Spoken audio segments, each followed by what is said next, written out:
Hey friends, this is Pivot Lecture 3. I don't know how this lecture is going to go because I really wish we were in class to discuss it. Maybe we'll pick it up later. But over the course of this next week, we're going to be seeking to define justice. And I'm going to be getting into that quite a bit further on Friday when we try to understand the nature of what justice is. And then we begin to build a very robust biblical justice by both definition slash explanation, and then pointing at the ways in which it's embodied. Okay. But I wanted to look at a couple passages of Scripture because they struck me as evidence of injustice, and I think beyond just sort of immorality, right? Because I think we have a tendency to think in terms of only good and bad as evangelical or Protestant Christians, because we tend to deal in the world of guilt. So moral action is either good or bad, needs to be repented and confessed so you can be forgiven and get to heaven. When in fact I want to start thinking beyond just simply moral goods and bads. I want to think in terms of justice and injustice. So I was left thinking about two distinct passages of Scripture, and yet there is this confluence maybe of messaging that maybe even helps us to ask some questions about what are the conditions of injustice and what are the conditions in which justice needs to be recognized within these complex relational fields, right? So let me get into this way. Okay, so the two stories, one is found in 2 Samuel, and the other one is going to be found in 1 Kings chapter 21. Now in 2 Samuel, it's a story that many of you are familiar with, and in fact, it's a story that Chris Pollock last year during a revival seemed to cause a great disruption in the student body because he preached on it, and it's found in 2 Samuel chapter 11, and it's our boy, right? Our boy. I mean, we love this guy, David, King David. Excuse me, I should probably check myself. This is King David. This is the one whose line Jesus comes from.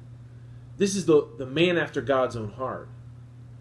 And in 2 Samuel chapter 11, we're met by this moment of indiscretion. Now, let's face it. When it talks about marital relationships, let's just go ahead and name that David wouldn't have fit our categories of morality. It's not like he's operating within the context of a nuclear family, right? He's got his wives and he's getting his, okay? But there's something about 2 Samuel chapter 11 that strikes us. And it's in this moment, we know the story, right? David stays home. He could have gone out to war. That's where kings go in the springtime. And there he sees this beautiful woman bathing, Bathsheba, the wife of Uriah.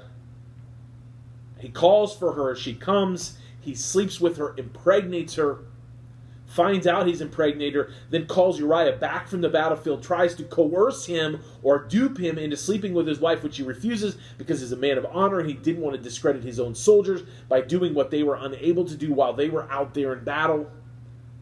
So he then sets about to create a wicked scheme in which Uriah then is placed in harm's way and ultimately he is killed.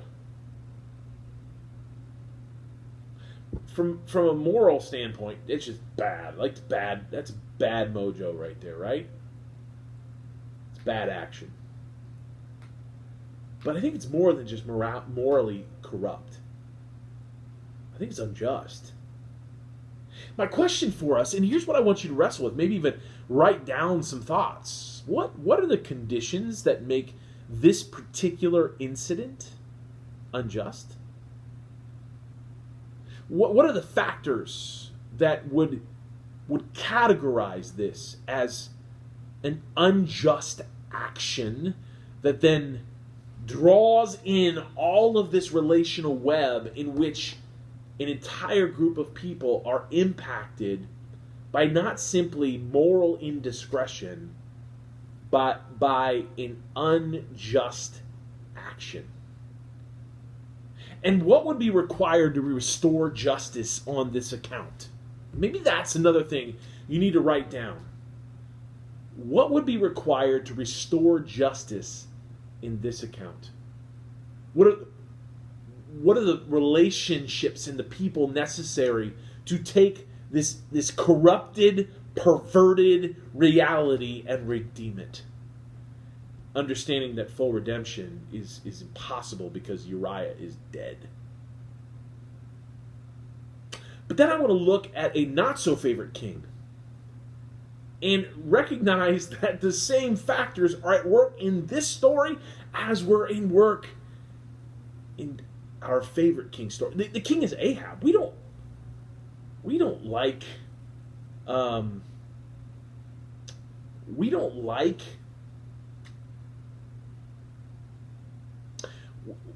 Ahab. There's kings in the scriptures that we just don't like. And so as I'm reading this passage, I don't want to compare Ahab and David. I want to put them on two different planes. But if you go to 1 Kings chapter 21, they're there. Ahab sees a vineyard that he is particularly fond of. The problem is it's owned by a guy named Naboth. And Ahab goes to Naboth and says, "Let me have your vineyard to use for a vegetable garden since it's close to my palace. In exchange, I'll give you a better vineyard, or if you prefer, I'll pay you whatever it's worth." And Naboth denies him that request. So then the scripture says, Ahab goes down, he goes home, he's sort of defeated, he's kind of hung his shoulders, he doesn't get what he wants, right? And maybe there's something about when power doesn't get what it wants that somehow implicates this idea of injustice. But his wife, Jezebel, who we are particularly keen to not like, she says, "What's wrong with you?" And he says, "I didn't get what I wanted." And she says, "Don't you realize you have power? Does a king look like you?" She says, "Is this how you act as a king over Israel? Get up, eat, cheer yourself up, and I'll go get the vineyard." And in the midst of this desire for something he couldn't have, it bears the fruit of this wicked scheme that is set about to implicate Naboth in a trumped-up charge, has him stoned outside the city, and then Ahab is able to lay claim to Naboth's vineyard. This isn't a bad moral act. This isn't bad behavior. This is injustice. But what are the conditions? Why is it unjust? Why are we having a problem here? What is so unjust about this? What is the difference between a bad moral action and an unjust situation? What are the conditions? And what, if any, are the conditions requisite to make it just, to redeem it?